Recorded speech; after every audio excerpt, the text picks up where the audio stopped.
Maintenant, la parole est à Michal Ras. Voilà, c'est bon. Alors, bonjour. Oui, bonjour et merci également pour cette invitation, pour ce colloque passionnant. Donc, moi, dans cette présentation, je souhaite vous exposer, bon, non pas tant comme dans le titre original, les transformations des savoirs et pratiques biomédicales autour de l'intersexuation, à savoir, donc je rappelle un peu la définition, les individus considérés comme ayant des caractéristiques sexuelles atypiques, mais les résistances aussi qui empêchent de produire des meilleures connaissances sur les réalités intersexes, en dépit de la multiplication des techniques de recherche et d'évaluation. Pour cela, je voudrais d'abord exposer très rapidement l'approche féministe en études des sciences sur laquelle je me suis appuyée dans ma recherche. Ce champ d'études, donc, lancé par des chercheuses issues des sciences dites dures, s'est développé à partir des années 1980 et ces chercheuses avaient pour but d'interroger, d'une part, la place des femmes dans ces disciplines et d'autre part, les aspects genrés dans la production des savoirs scientifiques. C'est ce dernier aspect qui nous intéresse particulièrement, notamment en ce qu'il a trait à l'analyse de la production scientifique de la binarité des sexes. Voici quelques exemples d'ouvrages éclairants sur le sujet, notamment en anglais. Il y en a qui ont été traduits en français, les deux derniers, et également celui de Donna Haraway. Et puis également des ouvrages à partir de cette approche en français avec des chercheuses, notamment en France ou en Suisse. Dans cette approche, il s'agit de partir de l'idée selon laquelle les faits scientifiques sont construits dans un contexte social donné par des collectifs de pensée scientifiques et selon des schémas de pensée particuliers. Et ce ne sont donc pas simplement des faits de nature. Par conséquent, les rapports de genre sont toujours intrinsèquement imbriqués à la science et à la production des savoirs. De nombreux travaux ont ainsi montré que la définition du sexe varie largement selon les cultures et les périodes étudiées et qu'elle ne repose pas toujours sur une stricte dichotomie. L'ensemble de ces recherches permettent de déconstruire la binarité présupposée du sexe et de montrer comment, de l'intérieur même des sciences biologiques, ce n'est pas seulement le genre, mais bien le sexe lui-même, dans sa matérialité corporelle, qui est une construction sociale. Je cite Cynthia Krauss qui dit qu'en effet, loin de découvrir la différence sexuelle, la pratique scientifique la fabrique en section le biologique de façon dichotomique et selon les oppositions traditionnelles de genre. La binarité des sexes serait ainsi, dans cette approche, le résultat d'un processus de bicatégorisation produit par les scientifiques et qui devient particulièrement saillant dans les dispositifs ce qu'on appelle de normalisation des corps intersexués. Les apports de ces réflexions sur sexe, genre et sciences biomédicales peuvent se résumer en 4 points, non exhaustifs évidemment. D'abord, insister sur une démarche réflexive et située qui interroge le point de vue prétendument universel et neutre de la science, qui était le plus souvent le point de vue masculin, blanc, hétérosexuel, etc., et de montrer ses biais et ses limites. Cette vision donc, de l'objectivité invisibilisait les femmes et d'autres minorités, à la fois comme des sujets et comme des objets de la production scientifique, ce qui conduit à la production de formes d'ignorance, comme on a pu voir aussi dans la présentation antérieure, et typiquement l'exemple le plus saillant est aussi que dans les savoirs sur les organes génitaux, par exemple, on a longtemps observé des mécanismes d'oubli dans la science ou de désintérêt pour le clitoris. Troisièmement, il importe de dévoiler les biais ou obstacle à la production des savoirs qui relèvent de certaines habitudes de pensée ou des présupposés normatifs qui imprègnent le langage, les métaphores, les critères d'évaluation, etc. Un exemple également très célèbre est celui de le récit un peu conte de fées autour de la conception, de la reproduction qu'on nous apprend à l'école, qui oppose une sorte de concurrence entre spermatozoïdes qui seraient actifs et qui voudraient pénétrer l'ovule, qui, elles, seraient en attente passive, ce qui ne correspond pas vraiment à la réalité biologique. Enfin, cette approche insiste sur l'inscription sociale et politique des savoirs, et plus particulièrement, certaines convictions paraissent comme des vérités donc, incontestables pour les scientifiques, mais ne le sont pas forcément pour les personnes concernées par ces pratiques. Ma recherche doctorale vient justement interroger les évidences sur l'intersexuation, leur production historique de ces savoirs et la persistance de certaines idées et pratiques à leur égard. Cette recherche consistait en l'étude de centaines de publications scientifiques depuis les années 50 et en une série d'entretiens avec des médecins, des psychologues et des parents de personnes intersexuées. Puisque donc, nous n'avons pas vraiment le temps de rentrer beaucoup dans les détails, je propose de reprendre les 4 points exposés auparavant sur la critique féministe des sciences et de montrer comment ils s'appliquent sur cet objet. D'abord, donc, comment s'est installé un monopole médical sur les savoirs et les pratiques, ses effets donc, sur l'invisibilisation de l'intersexuation, ensuite les obstacles épistémologiques aussi de la binarité qui pathologise les variations intersexuées, et enfin les résistances aussi médicales face à des contestations politiques et sociales de leurs pratiques, notamment autour des interventions chirurgicales dites de normalisation ayant lieu pendant l'enfance. Ces interventions ont une histoire, donc je vais également résumer très rapidement, schématiser, c'est que dans les années 50 s'effectue une rupture avec la mise en place d'un paradigme dit Johns Hopkins, qui promeut les interventions précoces sur le corps des enfants diagnostiqués comme intersexués. Des interventions telles que la réduction de clitoris, des vaginoplasties, des gonadectomies, etc. Et ce, dans l'objectif de les ramener, ces corps, à l'un des 2 idéotypes en effaçant des possibilités intermédiaires. On s'est basé notamment sur ce qu'on appelle l'échelle de Prader, ici en exemple, qui sert à évaluer le degré de, je cite, de virilisation.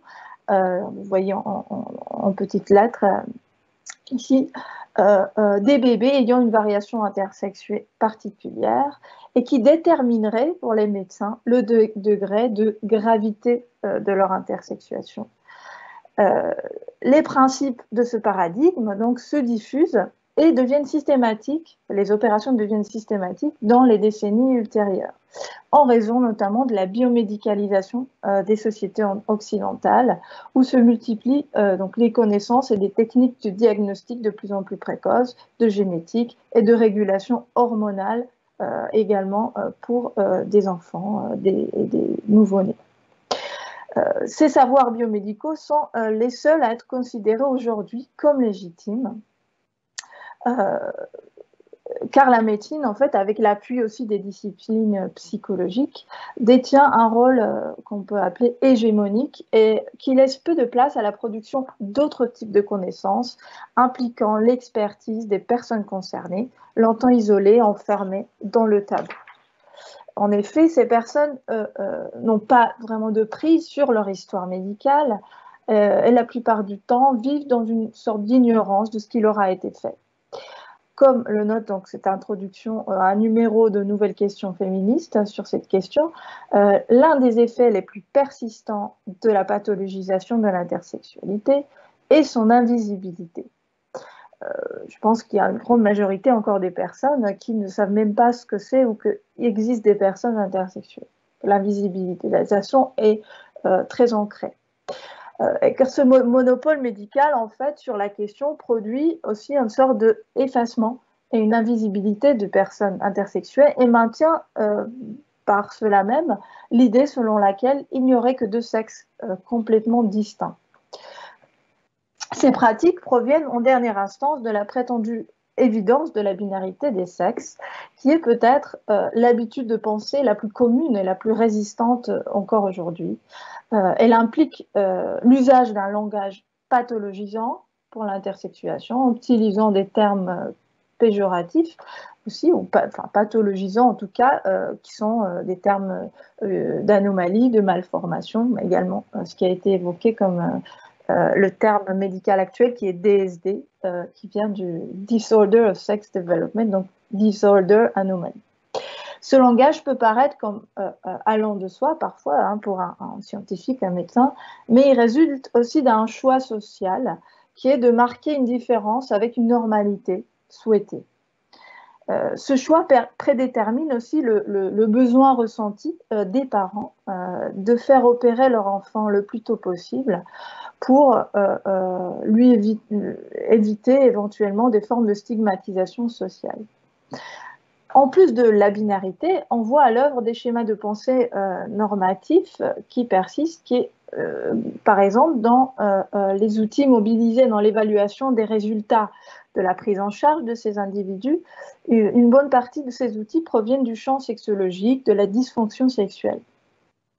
Le questionnement dans ces études médicales reste la plupart du temps centré sur les fonctions reproductives ou sur l'orientation et les rapports sexuels des individus. Comme dans cet exemple, qui est d'ailleurs l'une des études les plus récentes en France, mais aussi une des seules, qui a interrogé des adultes intersexués avec une approche voulant être inclusive et non stigmatisante.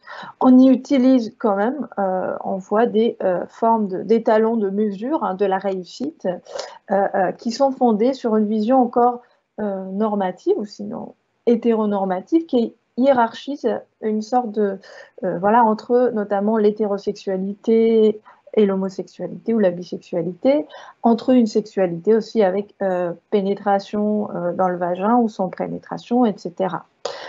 Ce faisant, on empêche en quelque sorte aussi de considérer d'autres sexualités ou d'autres identités, ce qui amène aussi à négliger des rapports que chaque sujet peut avoir à leur corps, à son corps ou à sa sexualité.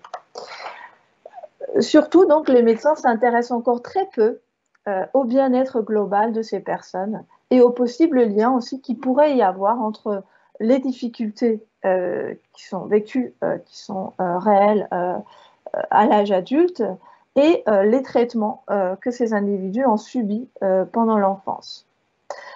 En outre, les évaluations que mènent donc, les médecins et les psychologues ne permettent pas de prouver que leur paradigme serait avantageux pour l'enfant, ce qui en font l'intention quand même première des soignants. Les comparaisons entre personnes opérées, par exemple, dans l'enfance et celles qui ne l'auraient pas été, est aujourd'hui impossible du fait de la généralisation des interventions médicales.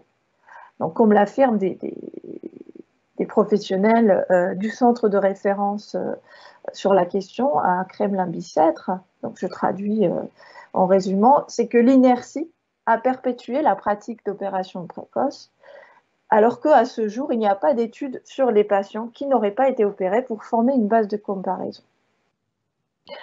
Or, donc, ces considérations ont des conséquences importantes, notamment sur les interventions chirurgicales qui ont pour objectif de corriger, entre guillemets, ce qui est considéré comme donc une anomalie et contre lequel un nombre croissant de personnes intersexes s'élève en insistant sur les effets irréversibles et douloureux physiques et psychologiques de cette médicalisation.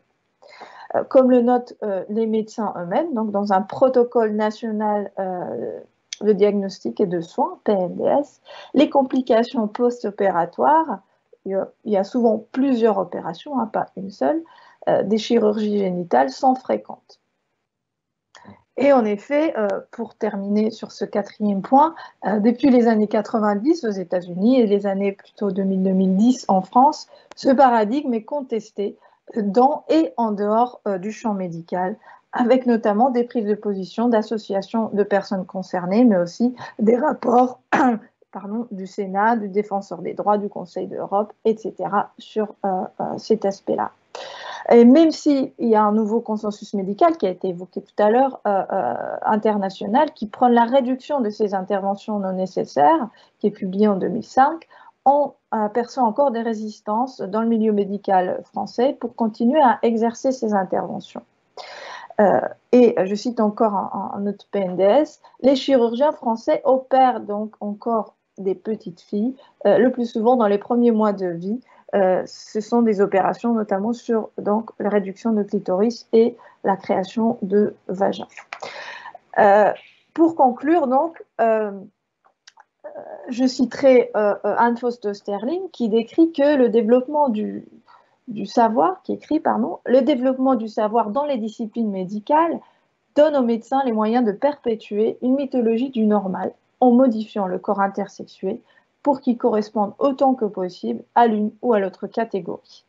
Dans la majorité des pratiques et les études biomédicales sur l'intersexuation, l'évidence de la binarité et les biais normatifs résistent et le paradigme pathologisant se poursuit sous une forme d'inertie qui entrave l'amélioration des connaissances sur la multiplicité des réalités vécues par ces personnes.